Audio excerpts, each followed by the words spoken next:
morning everybody, and welcome to today's golf drills for the garden. We've had some heavy rain, which is great for the garden, plus it means I've had the first chance to try out my lovely new Galvin Green waterproof suit, which is great.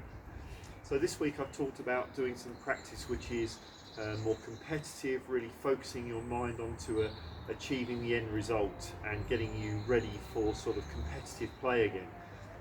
And I know that this is one of the things that Francesco Molinari put his Open Championship win down to, that his coach got him to do every single practice shot as if it meant something, and really got him trained for doing it when it matters. So today I'd like to look at a drill for chipping. First of all, if you want to look back on your chipping fundamentals, which I actually did 4 weeks ago now, that was garden drills number 5. And I talked about the key thing of making sure that you can create the correct action which gives you the clip of the ground beyond the ball in the left half of your stance. That's the first critical thing, because without consistency of strike you won't get a similar ball flight, which means you won't get the shot you've pictured in your mind. So have a few practice swings, see if you can make sure you get that clip of the ground beyond the ball. The second thing I said is that once you've got the clip of the ground, to also hold your follow-through position for at least 3 or 4 seconds, so you can start to feel that you've built up momentum beyond the ball and that your follow-through is at least as long as your backswing. That's the type of thing that's going to give you good ball striking. If you're not able to clip the ground beyond the ball, go back to that video, check your setup fundamentals and get to that point. Once you can do that, then you're ready to progress to these sort of drills. Now, lots of people ask me when they have chipping lessons, what club should I use for the shot? The first thing you have to have is strike first for that to be relevant, because that will give you a consistent ball flight. The ball flight will affect the ratio of carry to roll. Obviously, the higher and softer, the higher it goes, the less it will roll. The second thing, which is what today's drill is all about, is that you need to be able to pick a landing spot, because the type of club you choose depends on the ratio of carry to roll you've pictured in your mind.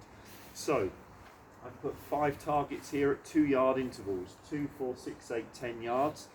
You can choose any mixture of intervals you like based on your garden size, and I've laid out towels which are about 1 yard in length as my landing zone. But again, you can make each landing area larger at first, and as you get better and better at the drill, you can make the landing area which is going to score you a point smaller as you progress. So you can constantly update this drill to make it easier or harder based on how you're going. And then you can start to score yourself. So all I'm going to do is I'm going to try and land the ball on number 1, 2, 3, 4, 5, and then back 5, 4, 3, 2, 1, and give myself a score out of 10. So really going through your full pre-shot routine between every shot, not just hitting it, treat it as if it was a shot on the golf course, put yourself into that mindset, really do whatever you would normally do on the golf course to prepare and try and execute the shot. And then if you score whatever you score out of 10, write it down, make a note, and then next time you do it, you're going to try and better that score.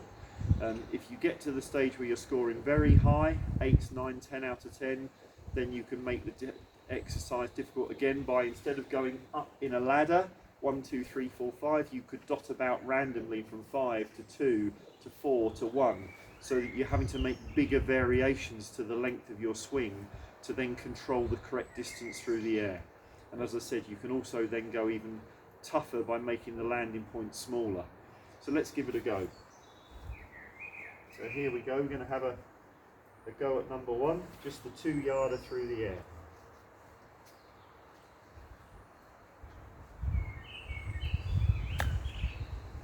Okay, that's 1 out of 1. So let's go for the 4-yarder.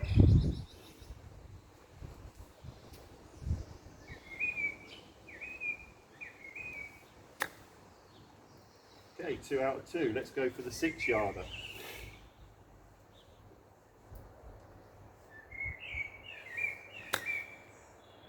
Yep, that's 3 out of 3. So you get the idea. What I would then do is make those landing zones slightly shorter than 1 yard long to start to put myself under more pressure. And then if you really want to put pressure on yourself, if you scored 5 out of 10 yesterday, you can do the Colin Montgomery trick and say to yourself, I'm not allowed to stop doing this drill today. until I achieve at least 6 out of 10. I've got to stay out here till I better yesterday's score.